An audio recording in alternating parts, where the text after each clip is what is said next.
Hello and welcome to our Salesforce United episode, a podcast about Salesforce and people who work with it.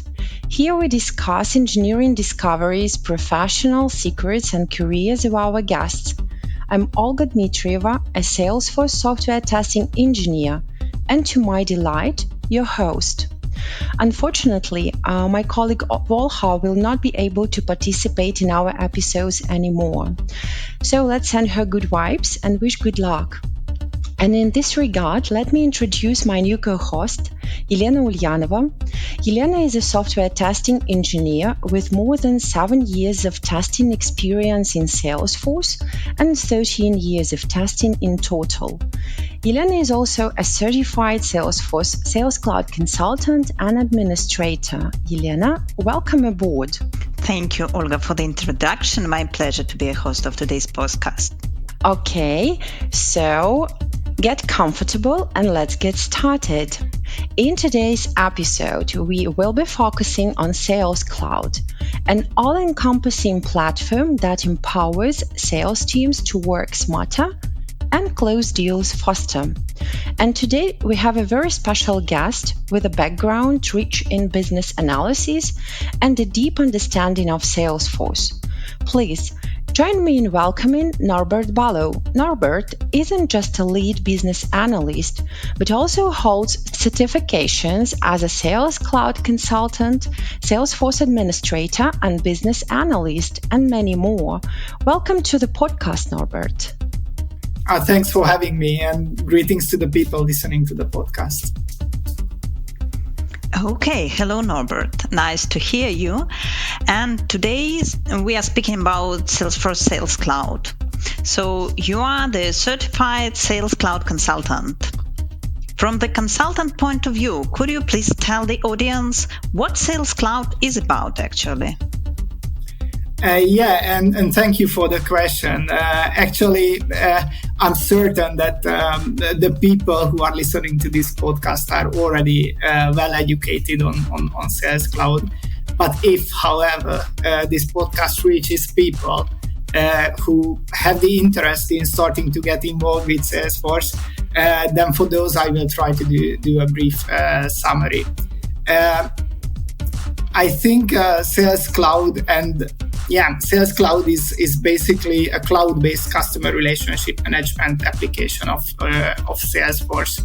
I think there are three major clouds that are most frequently mentioned, and one of them is Sales Cloud. The other ones are the Service Cloud functionality and the Community Cloud functionality of Salesforce, which was renamed not that long time ago, as I remember, to Experience Cloud. But if we focus on the Sales Cloud functionality, it is designed to support sales and marketing in both B2B and B2C context. And actually, it is all about using the technology to streamline and enhance the sales processes of the companies, improve their efficiency, to reduce the sales cycles. And of course, the ultimate goal of every company which is implementing Salesforce is to achieve an increased revenue by improving their sales processes, right? So I think if I would need to come up with a simple and pretty straightforward description for Sales Cloud, this is how I would describe it.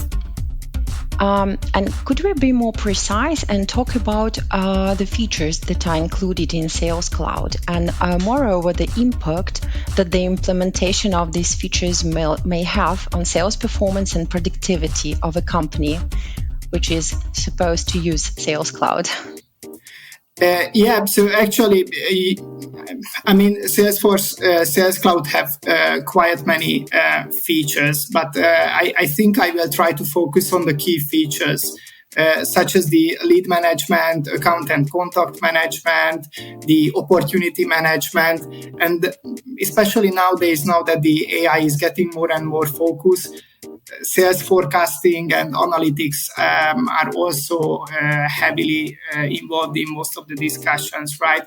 So actually these features facilitate a detailed and organized approach to managing customer information, tracking the sales opportunities and analyzing the performance data within Salesforce. I think when Salesforce has the opportunity to speak up about Sales Cloud functionalities related to the account and contact management, they usually highlight that this functionality gives the sales representatives 360-degree view of their customers and a really personalized customer experience, right? So they can have all the features to get in touch with their customers, log their interactions, and to have everything in place on one record. And I think this is one really powerful functionality of the Sales Cloud. And the other one is actually the lead management, which is supporting acquiring new leads, tracking and nurturing these leads, actually to have a really quick way to convert them into potential opportunities. And actually the third major topic is the opportunity management that assists the customers or the sales rep tracking and managing the sales deals right from the initiation phase to the closure of an opportunity. And I think implementing these features within Salesforce, it can have a significant positive impact on sales performance and productivity. And actually, I think one of the biggest benefits is that by having these functionalities implemented, the companies who will utilize the Salesforce functionalities, they can reuse their sales cycles, and they can increase the win ratio when it comes to onboarding new customers, I guess. Also when it comes to the key features of Salesforce Sales Cloud, we also mentioned the reporting tool and the analytics tool and forecasting solutions of Salesforce. Which usually assist the sales team in making data-driven decisions. And I think this is one of those functionalities where the sales reps who will become the users of this tool or application are a little bit worried because they understand that you can build KPIs and you can evaluate the performance of the sales reps. But I think this is a little bit more than that, because by utilizing the reporting and analytics functionalities of Salesforce, you can capture really valuable information that helps not just to improve your revenue stream, but also it can improve the performance of the sales reps and the sales team actually. So let me give you an example. Maybe that's the easiest way. So let's imagine that we have a company, and this company has a sales team, and the sales team is divided into two teams. Okay, one part of the team is focusing on capturing new customers, so working with leads, and their goal is to convert them into potential customers. And the other part of the team is focusing on selling the products and the services to existing customers of this company. So let's imagine that you have two sales reps who work with onboarding new customers, engaging with leads. And from the reporting tool, you can identify how they are progressing with the leads. So it can happen that both of them are delivering 30 conversion over the time period that we are using. But one of the sales reps managed to do this out of 100 leads, while the other one can do this out of 50 leads. So actually this gives you a really valuable information that you have someone who is a better performer compared to the other person.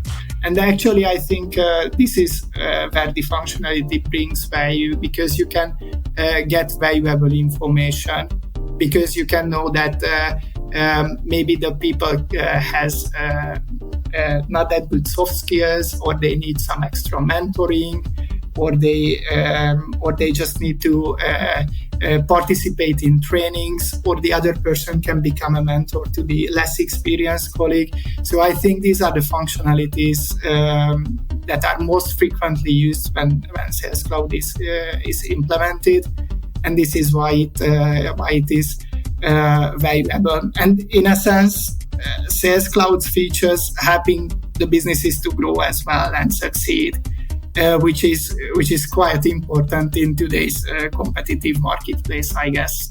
Thank you, Norbert, for such a detailed answer. Norbert, you also play a role of business analyst on the Salesforce-related projects. How can you describe your contribution to the successful implementation of Salesforce Cloud in projects, right from requirement gathering to support and maintenance? Okay, I think on Salesforce projects, I think in most of the cases we play a hybrid role, which is somewhere in between the business analyst and the consultant roles. We use the understanding and the capabilities of Sales Cloud, and we apply these capabilities to the business area, what we support with the product implementation. And I think this is only possible if you are familiar with the capabilities and the limitations of the product. So apart from this, I guess there are not that many differences. It is worth highlighting when it comes to the implementation of Sales Cloud or any other software products. But now, if you keep this in mind, you asked what are the key contributions of the BA via the life cycle of the project, the whole life cycle of the project, right? So I think there's a huge contribution from our side as BAs, because we can support a stakeholder management, which means there are so many theoretical and lexical knowledge out there that you need to pick up to properly manage your stakeholders, to build a RACI matrix or chart models, power interest grids, trust transparency matrix, and many others. Which is kind of important, because if you want to do a proper implementation, you need to know your customer. You need to understand who will be the sources who will be able to provide you with the necessary information. And then I think the BAs contribute a lot in the requirement elicitation process as well, right? So we have the necessary skill set to make a decision whether in a given situation what is the best technique to use to get the business requirements. Is it going to be a workshop or an interview? Or we just need to shadow the customer just to better understand how they are working currently so that we can improve that in the future. Or we need to get surveys, and many other techniques could be also mentioned in these cases. And also a huge portion of our time is taken by the requirement documentation and the visualization as well. So I think in this area, the BAs can contribute a lot to come up with documentation templates and best practices. For example, how user stories should look like, a feature should look like, an epic should look like on a project, what would be the key characteristics of these artifacts. And then later on, when the project is in later of the life cycle, let's say, you start to build a backlog. A big backlog is getting more bigger and bigger. I think the business analyst has a crucial part in making sure that it stays healthy. So the items are properly prioritized, estimates. These are detailed well enough, and therefore the development team and the customer has a really good understanding how the release backlog should look like and how they can build it properly. And additionally, I think for the change management part, no matter what the methodology is used, on every project we will face some changes, right? So I would bet the farm on it that no matter who the client is and how structured the project will be, in some situations people will identify that some changes are needed in the requirements, and in those cases I think it is really important to involve the BAs and as a team to build a change management plan. And yeah, if I want to keep it short, in the UAT cycle, we also contribute a lot. We rely on the support of the QA team. We identify the super users. We build with the customer UAT scenarios, and we support them in the delivery of the UAT and to track the outcomes and then document the outcomes, of course. And I think in the transitioning phase and in the hypercare, the BAs can contribute a lot. So I guess if I, after this huge list, I would say that sometimes on some projects, maybe the business analyst role is a little bit under-recognized, but I think these experts can really bring a huge value to the project, and there are quite many actions where we can contribute a lot. Yeah. Okay, so this is definitely a huge list of contributions during the project implementation. And on this note, maybe we can go to the two tricky questions about experience. So have you ever had the experience of negotiating between what the business needed and what was technically feasible? How did you manage these situations? Again, this is a really good question as well. Sometimes people say that Salesforce is a boxed product, and at some level it is true, because you need to live with the limitations the application has, during the implementation. But I think a couple of minutes ago we already discussed that you have a really huge advantage if you are not only considering yourself as a BA, but you are also trying to put yourself in the shoes of the Sales Cloud consultant. Because if you have the combination of these two knowledge areas, then you will have in a much simpler position just to identify what is the limitations of the products, what is technically feasible or not. I think I quite frequently find myself in situations when the customer requests super complex data analysis and for creating a visualization, which can be easily delivered in a BI tool, but not necessarily in a CRM tool, right? These are usually difficult discussions, because sometimes I feel that we are not always being heard about the limitations of Sales Cloud, and the negotiation in these situations can be really difficult, because our options are sometimes very limited. And even now that Salesforce Tableau is an option, I sometimes feel that we are in a difficult situation in these discussions, because it comes at an extra cost, at an extra license cost, right? And there are quite many companies who does not have the luxury to afford themselves the extra license cost. And you need to rely on your soft skills, and sometimes you need to push back in these situations and tell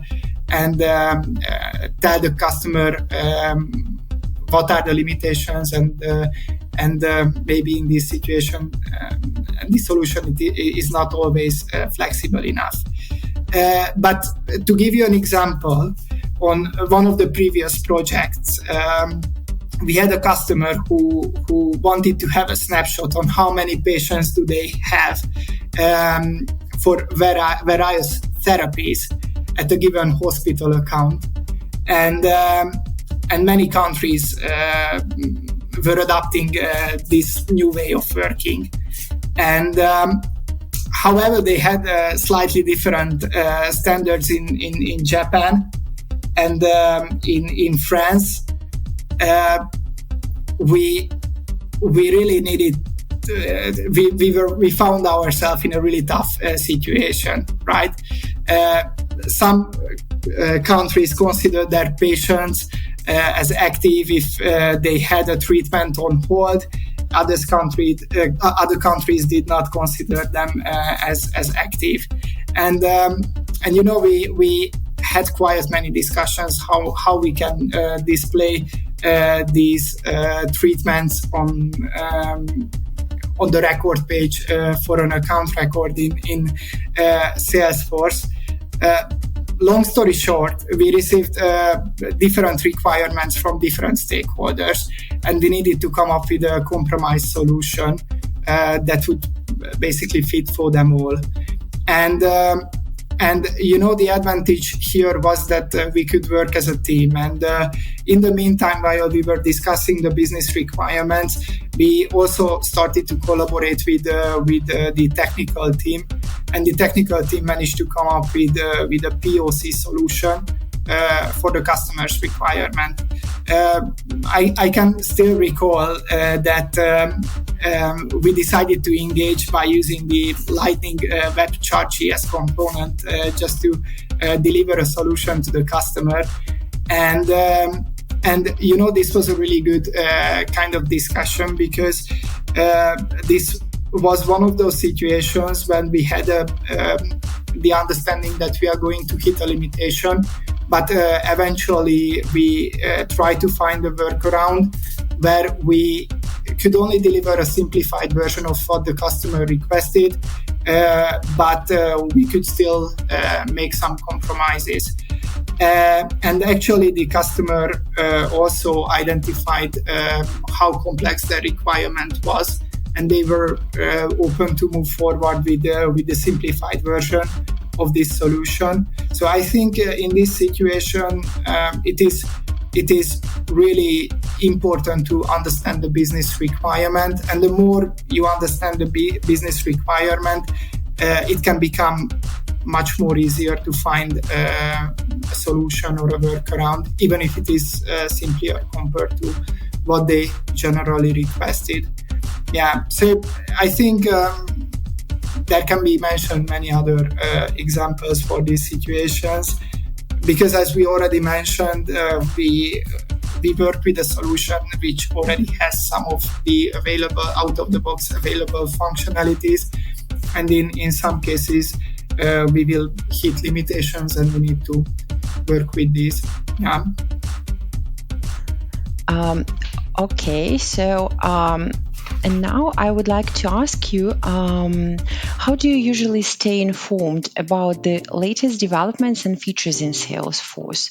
Because this dynamic nature of Salesforce and its regular updates and new feature releases are very important for maximizing its potential. So we need to know about them. How do you usually manage this process? Okay, to keep myself up to date with the new features. I mean, I think in this question we are in a really good position, because Salesforce is one of the most well-documented solutions in the world, I guess. I'm really satisfied with the sources that you can find to keep yourself up to date with the changes. And Salesforce has its releases, and if I remember correctly, they have 3 releases per year, known as the spring, summer, and the winter releases, right? So from these artifacts, you have the option to understand what are the latest features that they are releasing, or what are those features that they are potentially retiring or changing slightly. So I think this is one of the good sources. A second example would be maybe the Trailhead, which is actually the free learning platform for Salesforce, right? So they often update the modules, especially when significant changes are done in the functionalities or how the system or the solution works. And on the top of this, there are so many webinars, online trainings, and in some cases you can also attend to local Salesforce community events. Actually, I'm located in Hungary, Budapest, and we do have these Salesforce community events. Actually, not as frequently as before COVID started. And I'm a little bit sad about it, because this was a really great opportunity just to meet with new people, to learn about new functionalities, or just to understand how they treated different kind of situations that they faced during an implementation. So this is also, I think, a really good way of learning, and just to learn about the new updates about the features. And of course, at the beginning of the call, we also mentioned that if you pass a certification, then you also need to do maintenance for your certification. So in these maintenance exams, the main goal of having them is to be up to date with the latest changes of Salesforce. So I think that is also a really good source of keeping yourself up to date with the latest changes. Yeah, but on the top of this, I guess there are quite many forums, blogs, Salesforce events, especially in the US. So I guess there are quite many options for you just to keep yourself up to date, or just to learn the newest, learn about the newest features or functionalities of Salesforce. Yeah. Okay, we are speaking about how to keep yourself updated, but the question is, what do you think, Norbert, are Sales Cloud specialists in demand today? I mean, again, this is a difficult question. I've been working at 𝐒𝐚𝐥𝐞𝐬𝐿 since the past 4.5 years, I guess, and I haven't really invested myself into learning about the latest changes in scope of the demand for the Sales Cloud specialists. But since Sales Cloud is being widely adopted by the businesses of all sizes and globally, of course, I think the demand for those specialists who can act as a BE and as a consultant is really huge, I think. Nowadays you can hear it from quite many sources that we are in the middle of a digital transformation. It is an ongoing trend. Businesses are motivated to migrate their sales operations to cloud platforms, and Salesforce is a really great platform for that. I guess one of the best CRM platform for that. And actually, in today's competitive market, the businesses need to have a strategic approach to sales as well. So they cannot have the luxury not to invest in the improvement of their sales processes, I guess. Otherwise, they can lose a huge portion of their customers. So that's kind of a risk for them. So it's kind of a must-have. So I think these are maybe those kind of points that I would take into consideration when I would answer this question. But despite the growing demand, I think there is still a shortage in the skilled Sales Cloud specialists in the market. And I think this makes those people who have the right skills and of course experience even more valuable. Yeah. And if to make a comparison and think that, for example, there is a person who knows any other kind of CRM system, will this knowledge help in learning and adapting to Salesforce, and vice versa? Does the knowledge of Salesforce help to understand other CRM platforms? What do you think? I think definitely. So I mean, most of the, no matter if we are talking about Salesforce or Microsoft products or Oracle products, they do not want to reinvent the wheel. So they are trying to deal with the same struggles that the companies have. So they want to improve their efficiency, their sales processes. They want to support these companies to improve their win ratios during their sales processes. So I think if you have some knowledge, either one of these platforms, then it is quite easy to get yourself into the world of Salesforce as well and get hands-on experience on it. Nevertheless, I think it's also important to familiarize yourself with how the solution works. But absolutely, if you have experience with other tools and you want to start using Salesforce, then you would have kind of an advantage compared to those people who have not used any CRM platforms before. Yeah. Okay, thank you, Norbert. We started to speak about the experts in CRM and in Salesforce. So let's just imagine the situation. I would like to start with the business analysis, and especially in Salesforce. So what would you recommend me to start with? I would recommend just to start with the fundamentals for business analysis, right? So you need to pick up the necessary theoretical and lexical knowledge from books like Bubble Guide and the Business Analysts Handbook, which is a really good source of knowledge.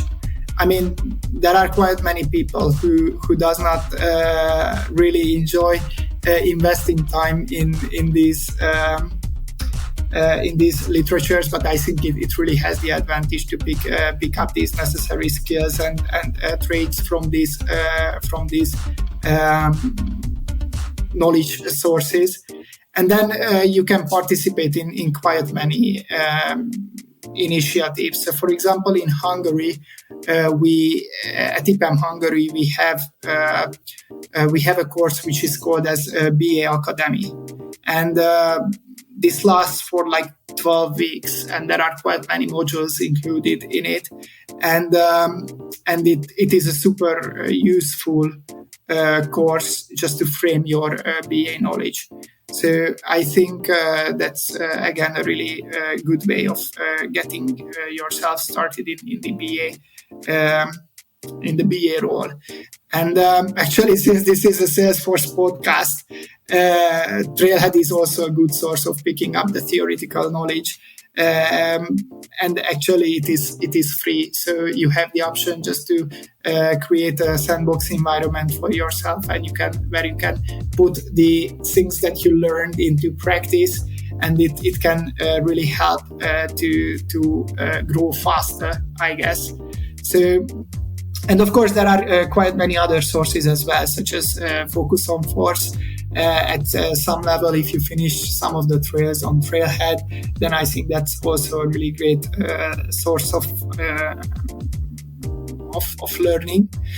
And I think the most important thing is to do your best to get hands-on experience as quickly as possible. because learning something by doing it can be really helpful. I mean, who knows? So if you find yourself working on a project with another BA who is really experienced, then it can happen that that BA turns into a mentor for you, and it can really help you to pick up the necessary skills and traits at a much quicker pace, I guess. Yeah, and then this brings up the next point, which is mentoring. Yeah, so if you have the option to get a mentor, I know that at 𝐒𝐴M we have really good sources for that. We have mentorships. There are quiet mentors, and people can become a mentee. So, for example, if someone is just a general BA who wants to turn into a Salesforce BA, then these mentorships are also a good option for those people. Yeah. So I can only encourage people just to become interested in the Salesforce products. Yeah. Mm-hmm. And what is your opinion on a business analyst's certification in Salesforce, the new one? I mean, the business analyst certification, actually, to be honest, I recently passed that certification because when Olga reached out to me to participate in this podcast, I was like, okay, how can I talk about this topic if I don't even have this certification? So I invested a weekend, and I completed all the trailheads around this topic and signed up for the certification. And actually, I have to be really honest. I think from 𝐒𝐴M side, the general business analyst specific knowledge is at or knowledge base is really really given. So if someone invests into picking up this knowledge from these sources and from those sources which we mentioned a couple of minutes earlier, then I think it is not that difficult to get the entry criteria for passing the business analyst certification from Salesforce. But we also discussed that if you want to become a really good BA in the Salesforce ecosystem, then you also need to invest quite much time into improving your knowledge in the given application that is being implemented. So within this scope of this podcast, we talked a lot about Sales Cloud, right? So actually, I truly believe, and I think that's one of the reasons that for some time and for quite much time, Salesforce did not even have the Salesforce Certified Business Analyst certification. They only had the consultant certifications in place. And I think the combination of these two can be a really good combination, and it can really make you a really valuable expert on the market if you can combine this.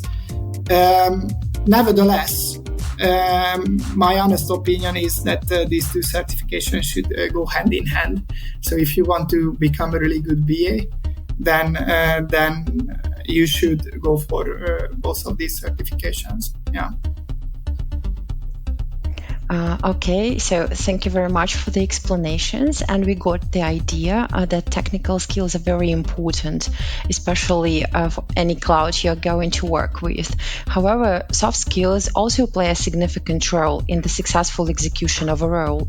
So, given your experience in this field, could you please share what soft skills you believe are crucial for a business analyst working on Sales Cloud, for example?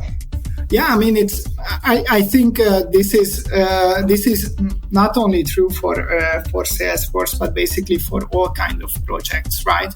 So if you are a business analyst, you need to master most of the soft skills in order to be able to succeed in this role. So it's really important on the one hand that you should be able to view the big picture when you find yourself working on a project. So you need to invest quite much time just to understand how the business works, how their processes are designed currently, what is the as-is way of working. So the ability to view the big picture, I think that's one of the soft skills that has to be in place.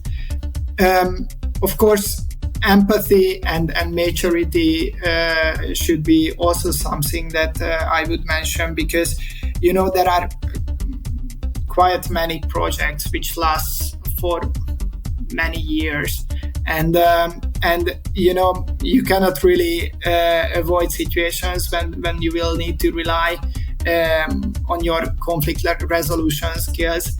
And if in such discussions you can keep your calm, you can keep calm, and you can show empathy and maturity towards the people whom you are discussing the given conflict.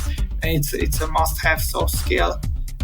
Nevertheless, we already mentioned that in the requirement elicitation phase, you find yourself in quite many situations where communication is very important. So in some cases you need to negotiate. In other cases you will find yourself hitting limitations, as we just mentioned, and you just simply need to say no. And in these cases, I think it's really important to have your soft skills in place, and not just simply telling the customer that it's not possible, but you need to build up the reasons why, and you need to showcase what is the reason that something cannot be delivered the way they requested.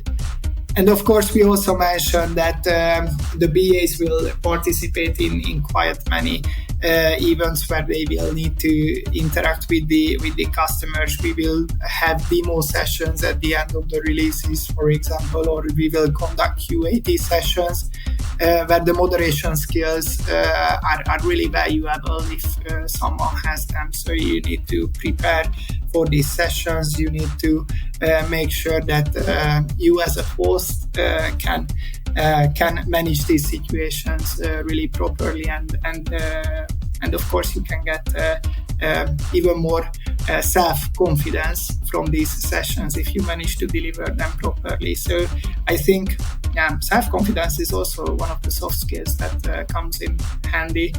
I don't know how many did I mention. A couple I mentioned, I guess. But these are the things that come from the top of my head. But I'm sure there are many more. Thank you, Norbert. We heard lots of tips and recommendations from your side how to work with Salesforce platform, how to learn something new with Salesforce. But from your point of experience, if we are talking about specialists, young specialists without any experience in Salesforce, what can be your recommendations for those who are looking for their first job in Salesforce? Oh, okay. I mean, I can talk about my experience in this situation as well, because I studied finance and accounting, and then business development for my master's. So I did not really have the background, the IT background, to find my first job in the Salesforce ecosystem, I would say. So I would recommend everyone who is considering starting to learn about Salesforce is to begin with the free learning platforms such as Trailhead, and they should do their best just to understand the basics, and if they have a really good level of understanding, then they should get certified. So I think when you would like to enter your first job, it can be really an advantage if you have already one certification. And even though you don't have any hands-on experience, you can already showcase that you did your part and you did your best just to pick up the basics, and you managed to get a certification. And you should target a workplace where you can get hands-on experience as soon as possible. So I would say do not wait, do not postpone applying for a job. And in the meantime, of course, keep learning. And then again, apply for jobs. I mean, even if I see on the job advertisements that I do not meet every single requirement listed in the description, don't hesitate to apply. I mean, I have already conducted more than 30 technical interviews at 𝐒𝐚𝐥𝐞𝐬𝐿, and believe me, that if people see the potential in you, then most of the companies will have the willingness to invest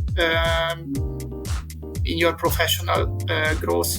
So I think taking the first step is really important in this journey. So do not underestimate yourself. We already mentioned quite many soft skills, and I think some of these entry criteria are given to quite many experts. And if they have the motivation, if they put the work into learn the basics via the available sources, which we already mentioned, such as Trailhead, Focus on Force, and stuff like that, then it should be just one step away just to land their first job and get hands-on experience. So I think that's really important. Yeah, so I really motivate everyone who is considering to start working with Salesforce products to do so. Okay, so and on this note, maybe we can finish. And I would like to thank you, Norbert, for joining us today on our Salesforce journey. A lot of interesting information, valuable insights, and thank you very much for inspiration.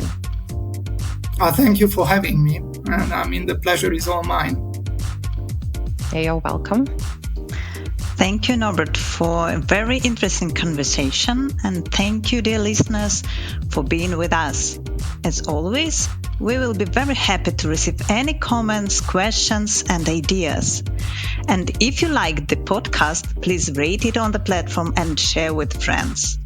Till very soon, till the next interesting podcast. Stay tuned. Yeah, and until then, keep trailblazing. Goodbye.